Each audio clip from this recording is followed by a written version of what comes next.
সালাম আলাইকুম। ওয়ালাইকুম সালাম। স্যার কি নেবেন? দাম তো একটু ফল। কমলা কত করে? কমলা 250 করে স্যার। আরে কি 250? ফলের এত দাম। আঙ্গুর কত? আঙ্গুর এমনি তো 350 বেশি, আপনি 320 দেন স্যার। আরে কি 320? 300 করে রাখতে পারবেন? 300 স্যার 2 কেজি নেন। আরে 2 কেজি লাগলে তো বলতামই। 1 কেজি নিব, 300 করে রাখতে পারবেন? রাখলে 1 কেজি দেন। হ্যাঁ ঠিক আছে, দিতে স্যার। এটাই দেন, এটাতে দাম আপে হয়, ওটা দিয়ে দেন। একটা খেয়ে দেখবেন নাকি? খাওয়া লাগবে না, আপনি বলছেন না আর কি, ওটাকে দেন।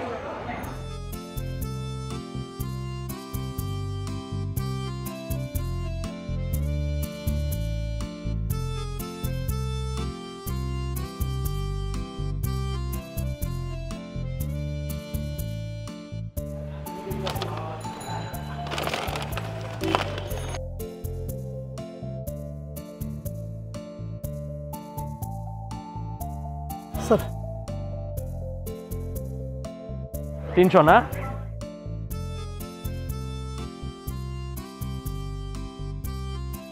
এনেন। আচ্ছা ঠিক আছে স্যার। ঠিক আছে। হ্যাঁ ঠিক আছে স্যার।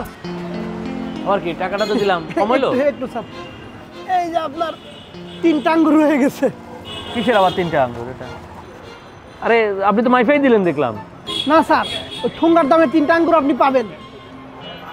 আরে ঠোঙ্গা আপনার কিনে আনা লাগছে না? ঠোঙ্গারে আবার আমি তো আপনার কাছে আঙ্গুর বিক্রি করছি, ঠোঙ্গা বিক্রি করি নাই। কারণ ঠোঙ্গার যে দাম, ওইটা আমার লাভের মধ্যেই ধরা আছে। ডাবল লাভ করার কি দরকার? মাশাআল্লাহ, আলহামদুলিল্লাহ। আপনার এই সততা দেখে আমার অনেক ভালো লাগলো। নিশ্চয় আল্লাহ আপনাকে এই সততার জন্য পুরস্কৃত করবেন, প্রতিদান দিবেন এবং ব্যবসায় বারকা দান করবেন। দোয়া করবেন স্যার। আপনার মতো যদি এরকম সব ব্যবসায়ীরা হতো তাহলে কেউ আর ঠকতো না।